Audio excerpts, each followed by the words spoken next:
Hello' friends, আজি মই আপোনালোকৰ ওচৰত আগবঢ়ালোঁ পাটিচেপ্টা পিঠা। আশা কৰোঁ আপোনালোকৰ চবৰে এই পিঠাৰ ৰেচিপিটো ভাল লাগিব। এটা বাতিত 1 কাপ চাউলৰ গুড়া, 1 কাপ ময়দাৰ গুড়া, তাতে সোৱাদ অলপমান চুজি, তাৰপিছত অলপমান চেনিৰ গুড়া, চেনিটো আপোনালোকৰ সোৱাদ অনুসৰি দিব পাৰে, অলপমান নিমখ দি ভালকৈ লৰাই তাতে অলপ কৰি গাখীৰ দি দিলোঁ। দি এটা ঠিক বেটাৰ এটা ৰেডি কৰিম। বেটাৰটো এনেকুৱা হ'লে হ'ব। 1 ঘণ্টা ৰেষ্টত দিলোঁ।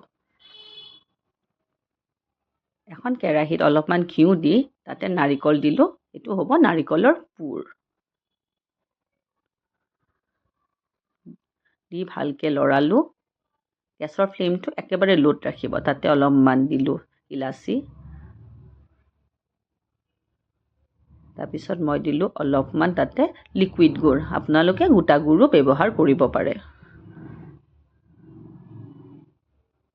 গুড়টো দি ভালকৈ লৰাম। গেছৰ ফ্লেমটো একেবাৰে লোত ৰাখিব, নহ'লে তলত লাগি ধৰাৰ চান্স থাকে। পুৰটো ৰেডি হৈ গ'ল। পুৰটো এক চাইডত কৰি ৰাখি দিলোঁ। পুৰটো ৰেডি। এতিয়া বেটাৰটো আকৌ এবাৰ আমি ভালকৈ লৰাই ল'ম। লৰোৱাৰ পিছত এখন টাৱাত অলপমান ঘিউ ব্ৰাছ কৰি ল'ম।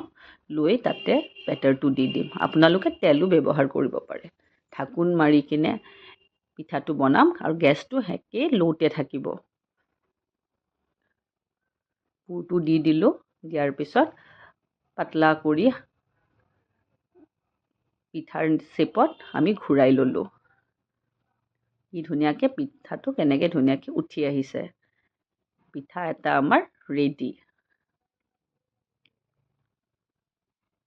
এনেকৈ আৰু এটা বনাই ল'ম। একেই ধৰণে ঘিউ ব্ৰাছ কৰিছোঁ, তাতে বেটাৰটো দি দিম। বেটাৰটো দি অলপমান ঢাকোন মাৰি ল'ম। ঢাকোনটো উঠাই তাতে আকৌ একে ধৰণে পুৰটো দিম।